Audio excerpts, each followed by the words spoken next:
მე ვარ მამუკა კორძაია, ქვიშის ჭიდაობაში ორგზის მსოფლიოს ჩემპიონი და საქართველოს თავისუფალი სტილით მოჭიდავეთა ნაკრების წევრი. გასულ კვირას ვიასპარეზე მექსიკაში მსოფლიოს პირველი ეტაპი გაიმართა ქვიშის ჭიდაობაში. ძალიან კარგი შეჯიბრი იყო, ძალიან მაგარი კონკურენცია, ესე ვთქვათ. ძალიან რთული შეხვედრები გავიარე. საბედნიეროდ ღმერთის დახმარებით მოვახერხე ყველა მეტოქესთან გამარჯვება. რა თქმა უნდა, პასუხისმგებლობა ყოველთვის გვაქვს, რომ ჩვენი ქვეყანა მაქსიმალურად წარმოვაჩინოთ და საკუთარი თავით. თან პლუს ამაზე ერთვება ის, რომ მსოფლიოს მოქმედი ჩემპიონი ხარ და მაქსიმუმს ელოდება ყველა შენგან, შენი გულშემატკივარი. და ესე ვთქვათ, გავამართლეთ ეს მოლოდინიც. უფრო მეტად სანერვიულოა ისე ყოველთვის, როცა ტიტული დასაცავი გაქვს და ვეცდებით ყველანაირად, რომ ეს ტიტული დავიცვათ ბოლომდე რა. სპორტით დაინტერესება ჩემი, ასე ვთქვათ, ბავშვობიდანვე იწყება, ოღონდ სხვა სახეობებში. მაგალითად, მამა ჩემი კარატეში მოვარჯიშებდა, დაუშვათ კიდე ფეხბურთშიც მიცდია ბედი, ესე ვთქვათ, მაგრამ ესე ვთქვათ, ჩემი მეგობრებიდან გამომდინარე, რამოდენიმე მეგობარი დადიოდა უკვე ჭიდაობაზე. და მთხოვეს ჩემმა მეგობრებმა, რომ აბა მეცადა მაინც ჭიდაობაში სპორტული ბედი და ესე ვთქვათ, მივედი საჭიდაო დარბაზში. დღეს მე რომ პროფესიონალი მოჭიდავე ვარ, იმის დამსახურებაა, რომ პირველ რიგში ჩემი ოჯახის, ესე ვთქვათ, ჩემი მშობლების ძალიან გვერდში მედგნენ, ძალიან მიწყობდნენ ხელს ყველანაირად, რომ წარმატებას მიმეღწევია და არაფერი არ მოეკლოთ ჩემთვის. მეორე კიდე იმას აღვნიშნავ, რომ ჩემი პირველი ტრენერი, მწვრთნელი ჯამბული აფხაზავა, ასე ვთქვათ, პირველი ნაბიჯები ამად გმევინა ჭიდაობაში, რასაც ყოველთვის დავრჩევი მისი მადლიერი, გარდამეცვალა სამწუხაროდ 2009 წელს. შემდეგ 2 წელი მწვრთნელის გარეშე ვიყავი, ესეც ძალიან რთული ეტაპი მქონდა. მის შემდეგ, როგორც მოსწავლე, მივედი ჯემალ კილაძესთან, რაც აღსანიშნავია, რომ ეს ადამიანი არის ყველანაირად, ესე ვთქვათ, გვერდში დამიდგა. აი, საერთოდ, რო ვთქვათ, ნოლიდან დავიწყეთ ყველაფერი და ესე ვთქვათ, მივახციეთ დღეს მაქსიმუმს და გავხდით მსოფლიოს ჩემპიონი. მამუკა კორძაია, მოგეხსენებათ, ბავშვობიდან პერსპექტიული ბავშვი იყო, პირველი დღეებიდან ჩანდა მაშინ, რომ დიდ შედეგს მიაღწევდა და ესეც მოხდა. მამუკა 17 წლამდე ასაკში გახდა ევროპის ჩემპიონი. ეს იმ დროისთვის იყო აჭარის ჭიდაობის ოჯახისთვის ძალიან დიდი მიღწევა და წარმატება. რაც შეეხება პიროვნებას, ძალიან შრომელია, თავს არ ზოგავს იმისთვის, რომ იყოს ახალგაზრდებისთვის სამაგალითო სპორტსმენი. და ესეც არის, რომ აი თავის ასაკში რომ ესეთ მიღწევებს აღწევს, ეს დასაფასებელია და ახალგაზრდა თაობისთვის მისაბაძი პიროვნებაა.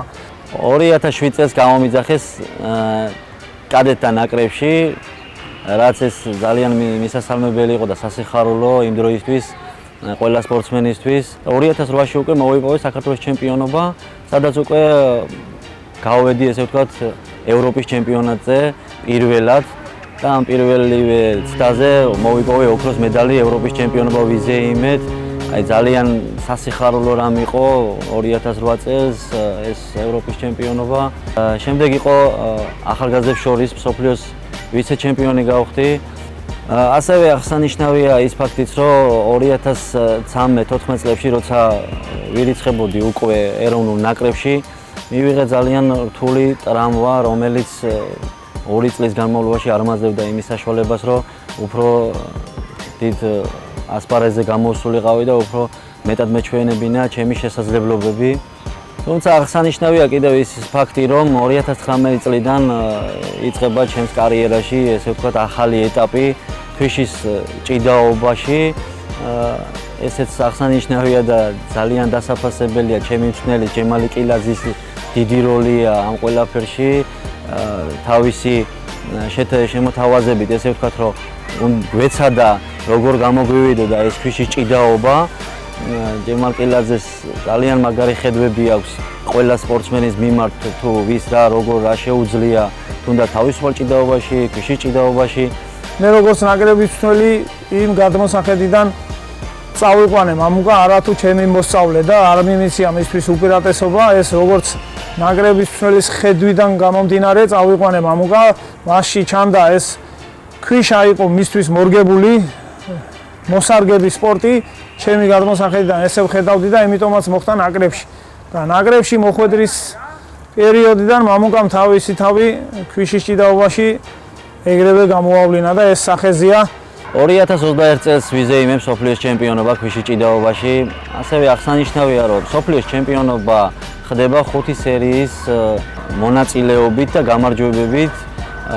ამ 5 ეტაპიდან 3-ში მოვახერხე ჩემპიონობა და 2-ში მეორე ადგილი დავიკავე. აქედან გამომდინარე, მაინც მოვახერხე და გავხდი მსოფლიოს ჩემპიონი. 2022-23 წლებში ქვიშის ჭიდაობაში მოვიპოვე ვერცხლის მედლები, რაც ეს ჩემთვის გამაკმაყოფილებელი არ იყო.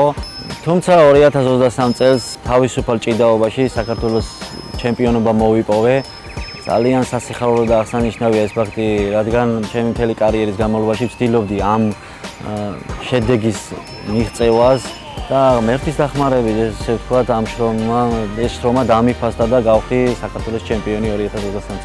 2024 წელს აღსანიშნავია ის ფაქტი, რომ მეორეჯერ ვიზეიმე მსოფლიოს ჩემპიონობა ქვიშის ჭიდაობაში.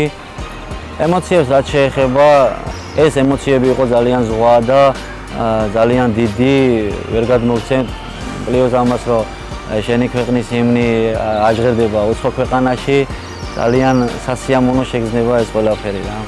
რაც შეეხება თუ რა უნდა გააკეთოს სპორტსმენმა, რომ მაქსიმუმს მიაღწიოს, პირველ რიგში არის ის, რომ რაღაც კი არ უნდა დათმოს.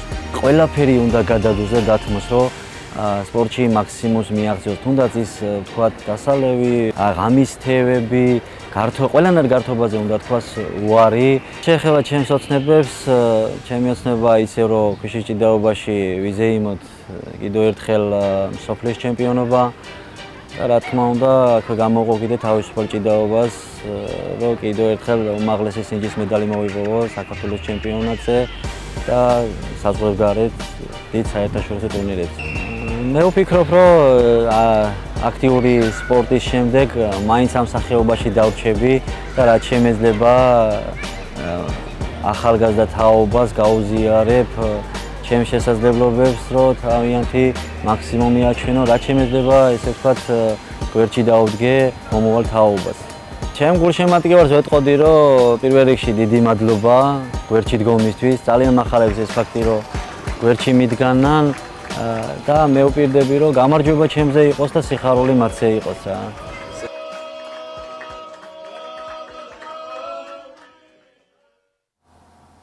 მოგესალმებით, მივესალმებით ჩვენს მაყურებელს. დღეს გასული უქმების ყველაზე საინტერესო სპორტულ ამბებს მოგიყვებით. ბათუმის შავი ზღვის ბიჭები ზედიზედ მესამედ საქართველოს იმედო ფხაკაძის სახელობის თასის გამარჯვებულია. ფინალურ დაპირისპირებაში ბათუმელებმა ქუთაის 25-18 აჯობეს და ისტორიის არსებობაში საქართველოს თასის მოგება მე-6-ად მოახერხეს.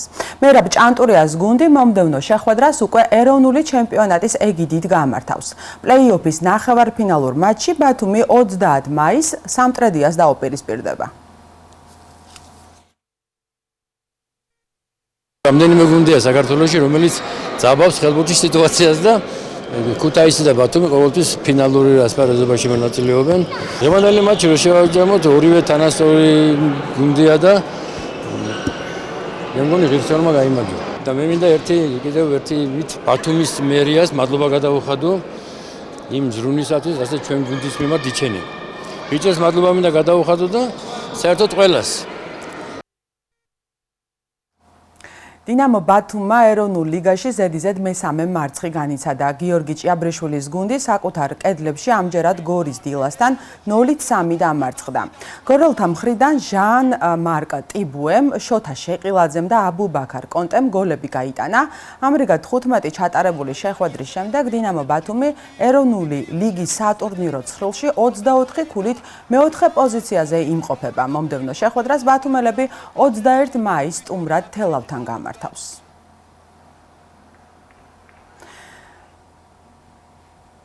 თბილისში გამართულ საქართველოს ჩემპიონატზე ფარიკაობაში ბათუმის სპორტის სასახლის წარმომადგენელმა ანანო ჯინჭარაძემ რაპირით ფარიკაობაში დიდების კატეგორიაში ყველა მეტოქე დამაჯერებლად დაამარცხა და სადებიუტო ოქროს მედალი მოიპოვა. 16 წლის სპორტსმენს წინ მსოფლიო ჩემპიონატი ელის, რომელსაც 20-30 ივლისს თბილისი უმასპინძლებს. ჩემთვის ძალიან მნიშვნელოვანი იყო, ყველა მედლისგან გამორჩეული იყო, იმიტომ რომ ამისთვის მე და ჩემი მსმენელი ძალიან დიდი ხანი ვიბრძოდით. ბავშვობიდან მინდოდა რომ საქართველოს ჩემპიონი ყოფილიყავი. და თან სინიორებში რო გავიმარჯვე, ძალიან ბედნიერი ვიყავი, იმიტომ რომ ძალიან დიდები იყვნენ და ძალიან დიდი კონკურენცია შეძლეს და ძალიან დიდი კონკურენცია გამიწეს. მსოფლიოსთვის ისე თბილისში უნდა წავიდე, მანამდე მომიწევს საზღვარგარეთ რამდენიმე სბორები, რომელიც უფრო დამეხმარება და უფრო გამიადვილებს სინიორების მსოფლიო ჩემპიონატს, მაგრამ რა თქმა უნდა უფრო ძლიერი იქნება, იმიტომ რომ მსოფლიო ჩემპიონატია, თან სინიორები ქვეყნიდან საუკეთესო 4 მოფარიკავე ჩამოდის ყველა ქვეყნიდან, რაც უფრო გაგვირთულებს ჩვენს საქმეს. გუნდური შეჯიბრებაც მიწევს და ინდივიდუალურიც.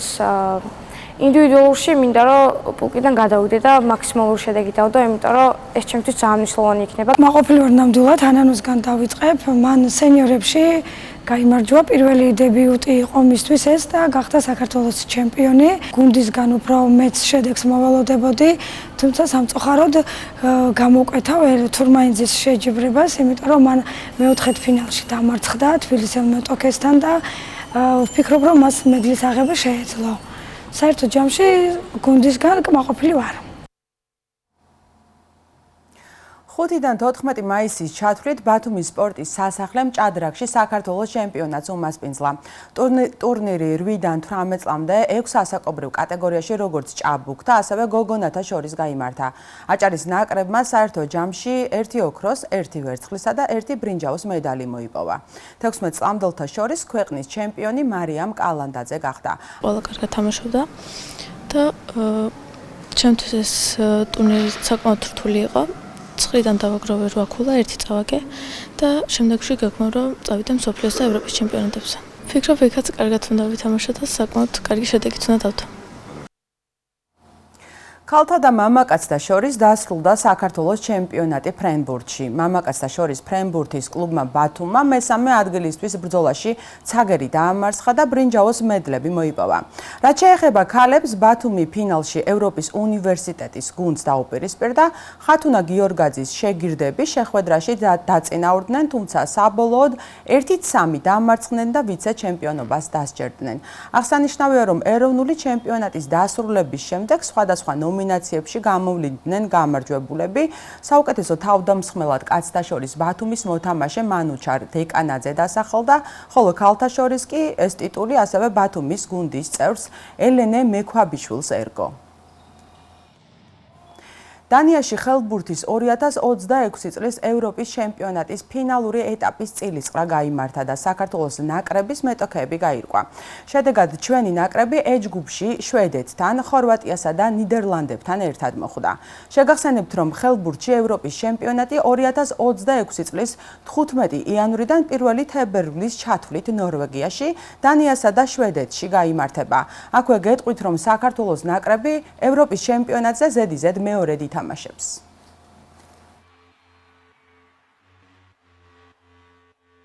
განწყობარი საბრძოლო, ურთულესი ჯგუფია.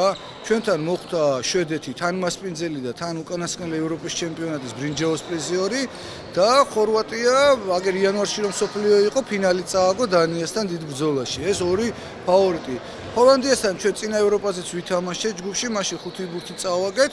სხვა გზა არ არის, ჰოლანდიასთან უნდა დავგეგოთ, მოგება ვიბრძოლოთ სხვა გუნდებთანაც, რადგან გვინდა რომ ევროპის ჩემპიონატზე ვითამაშოთ, უნდა მივეჩიოთ ძლიერ გუნდებთან თამაში, აბა სხვანაირად არ მოხდება. ბიჭები არიან მობილიზებული, განწყობილი არიან საბრძოლოდ და დანარჩენს უკვე მოედანი გვაჩვენებს.